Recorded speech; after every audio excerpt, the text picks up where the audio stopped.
Good. Well, our next speaker, now we had a speech with content. We had a speech about learning something about artificial intelligence.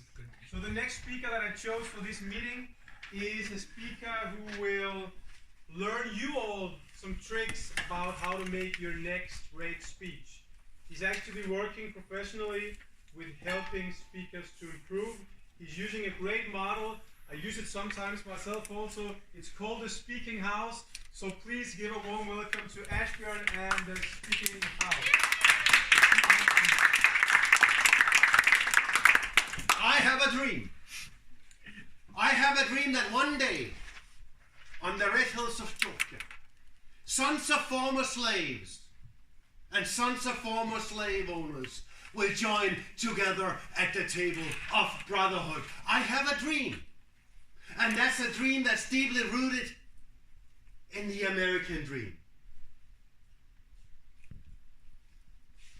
So I say to them tonight, we do not have a liberal America and a conservative America. We have a United States of America. And I ask them tonight, can we unite? Yes, we can. Yes, we can. How many in here have tried to be sitting at a lecture, at a teaching, at a wedding speech, and within the first 10 seconds been thinking, oh my God, this is gonna be a long one? How many in here? How many in here have tried the opposite? Sitting a normal dead sick biochemistry class, and within the first 10 seconds been thinking, a new teacher, oh my God, this is suddenly interesting.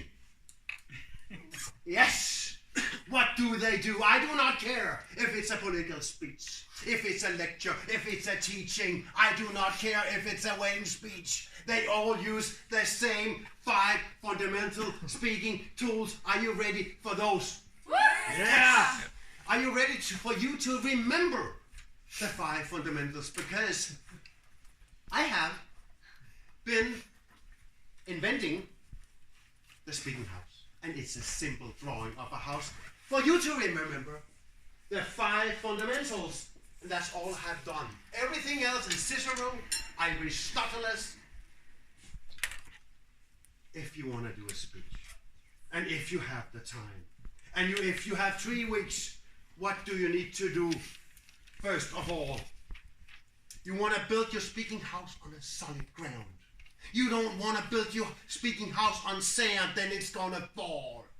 How do you build your speaking house? On a solid ground. How? Foundation. Foundation. What should be the foundation? If you have the time, 3 weeks ahead, you have to do your speech. What do you have to do? Practice. Memorization. That's very good. So the foundation of the speaking house is memorization. Yes. We call that MeMo. I will do that in an honor talk, because how you memorize your talk is loci. L-O-C-I. Cicero is 2,550 years old. That's how you remember. I will not do that today because I only got 7 minutes waste of time. That's there. Good. Now, we want to connect the roof with the foundation. If we don't connect the roof with the foundation, it's not going to stand. It's going to fall, right? So, we want to build the walls. The wall is connection. It's for you to connect the speech. You want to connect with the audience. How do you connect?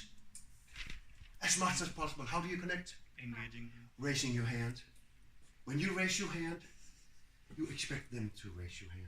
Or ask a question like you did and answer yourself. Every time you ask a question, there's 3 different questions. There's a raise your hand question, and you respect, and you accept to the audience to also raise their hand, or you ask a question and answer it yourself, or you do a cliffhanger. A cliffhanger is this part of the roof. What is a question called a cliffhanger? What is that? How do you ask a question that's called a cliffhanger? How have you seen the TV program police hunt. With a police hunt, there's always 5 stories going on and they never end until the end. So you ask a question and wait with the answer. That's called a cliffhanger. Okay? That's connection.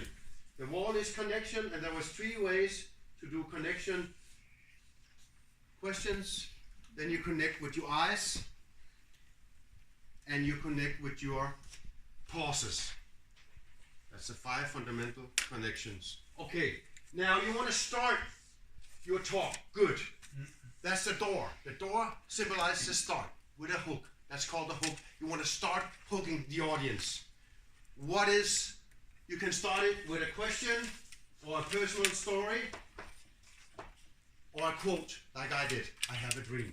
The windows is the Obama turn. It's called the windows, and that's the eyes. The eyes of the speech is symbolized by the windows. 9 o'clock, 12 o'clock, 1500 hours o'clock. You want to skim the whole room. And then you want to try to look 1 sentence length at each person, 1 sentence length at each person, 1 sentence length at each person, because then they're going to feel that you are talking right to them when they leave your talk. So what was the windows? The eyes. We do not want to interfere war with the Syrian people. We want to interfere war with President Assad. We have living proof that he is poisoning his own population. 9 o'clock, 12 o'clock. Then the most important thing in a talk, this is a table and this is a book. What is the most powerful thing in any talk whatsoever? The most powerful thing. More powerful than the hook, than the start, than the personal storytelling. Storytelling beats the shit out of anything, excuse my language. If you storytell in your talk, and if you personal storytell in your talk, they will remember what you say. Your brain is hardwired for storytelling. Your brain is, for hundreds and thousands of years, you have been sitting around that campfire and learning how to give birth and learning how to hunt that lion by storytelling. So that's why PowerPoint is out when you compare it to storytelling. By far the strongest mean. So the book on the table is storytelling. Then the clock is the last thing, and that's the cortisol, the adrenaline. I'm gonna make it. The adrenaline messes up your time conception. Why do you say get nervous when you're up here? Because your cortisol is very high. Your time conception goes 3 times faster inside you than it does in real life. Slow down. And I made it. Thank you.